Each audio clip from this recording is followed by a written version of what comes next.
Hi everyone, this is Alan Rosinski of Metro Manhattan Office Space. Good afternoon.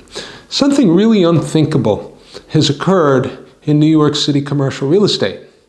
You have 180,000 square feet of prime retail being marketed after it's being vacated, but being marketed now as office space. This would have never happened. Now, maybe in the last few years, with the weakness of the retail market, you had some side streets in off the beaten track areas which would attract some pseudo office usages, but never in a Class A area.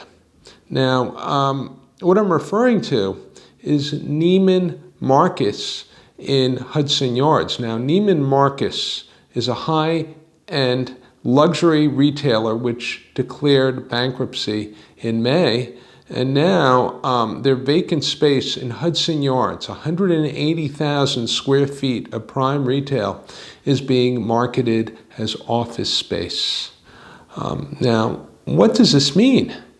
I mean, you would think that it kind of implies that the premium for retail over office has evaporated. Now, even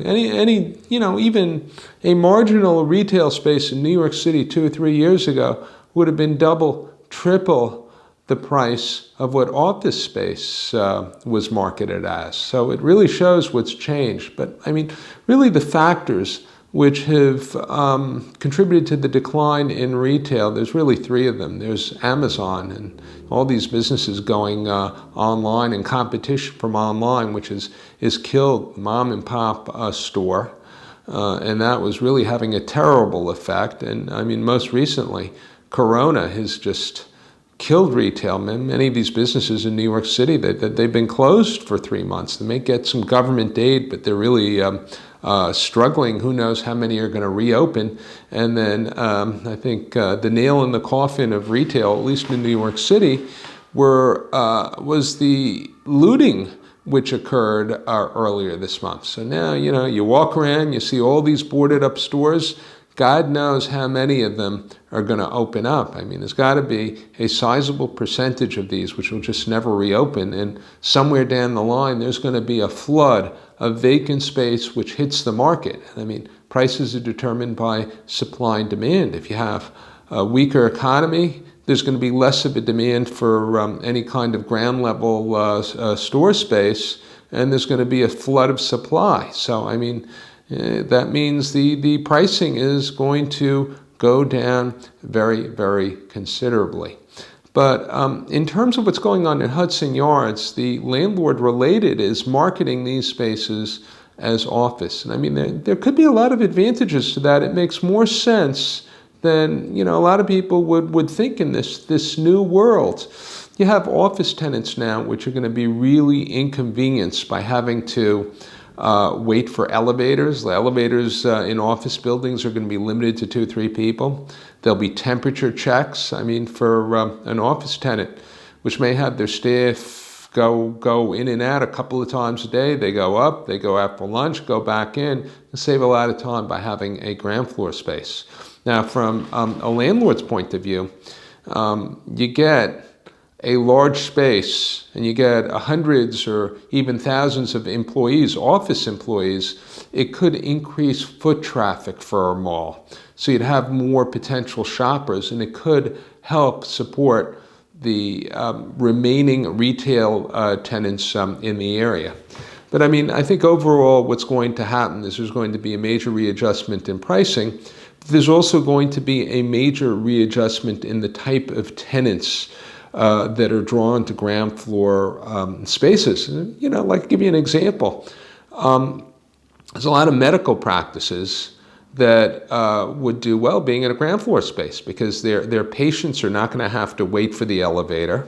They're going to have more visibility. It's going to be good for the landlord because you want to have heavy foot traffic that a medical use generates. So if ground floor space was priced comparably to office space, a lot of the medical tenants would relocate there.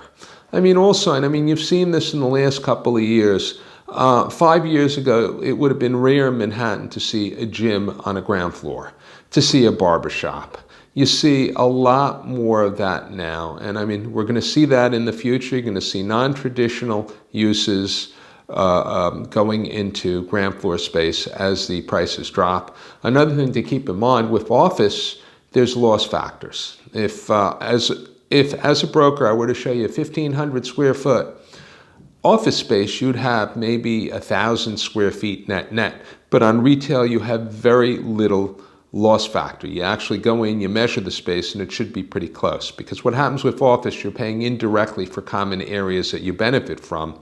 And in retail, that's just not customary. So it makes the pricing more competitive with office. But look, everything changes over time. And when things reactivate in New York City and we go into phase 2 and space is being shown and more transactions are being done, we're going to get a better gauge of what market conditions will be, but they will certainly be different than they were a few months ago.